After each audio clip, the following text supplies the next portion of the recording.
Jaunu gadu vai finanšu gadu uzsākot, organizācijas un komandas izvirza jaunus mērķus un mērījumus.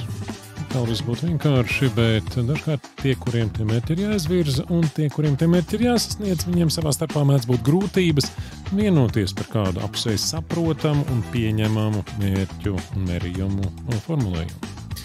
Kāds mēdz būt? Visbiežākās domstarpības. Dažkārt darītājiem no visas sirds šķiet, ka tas, ko viņi dara, ir tik īpaši un unikāli, ka tas nekādā veidā nav novērams. Kas, protams, nav pamatot, ja vien jūs zināt, kā to izdarīt.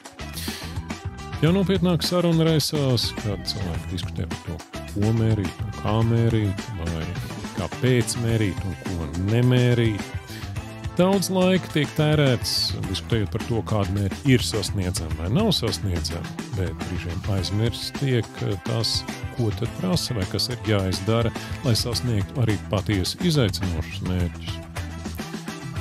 Lai šīm diskusijām palīdzētu tikt cauri, mazāk patērētu laiku un enerģijas un ātrāk tiktu pie attīstības sekmējošas mērķu sistēmas, apmācību aģentūra Master Training ir izveidojusi oriģinālu metodoloģiju, kur palīdz atbildēt uz mūsu prāt svarīgiem jautājumiem.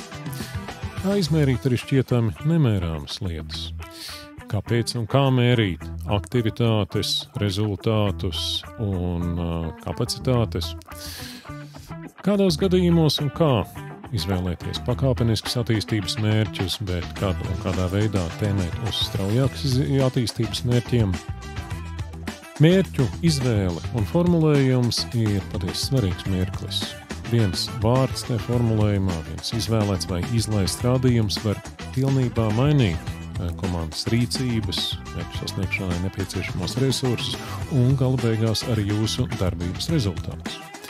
Lai mazinātu riskus šajā svarīgajā mirklī nokļūdīties, nāc uz www.mastertraining.lv, piesakies pats, piesaki savus kolēģus uz semināru mērķu izvēli, KPI un OKR.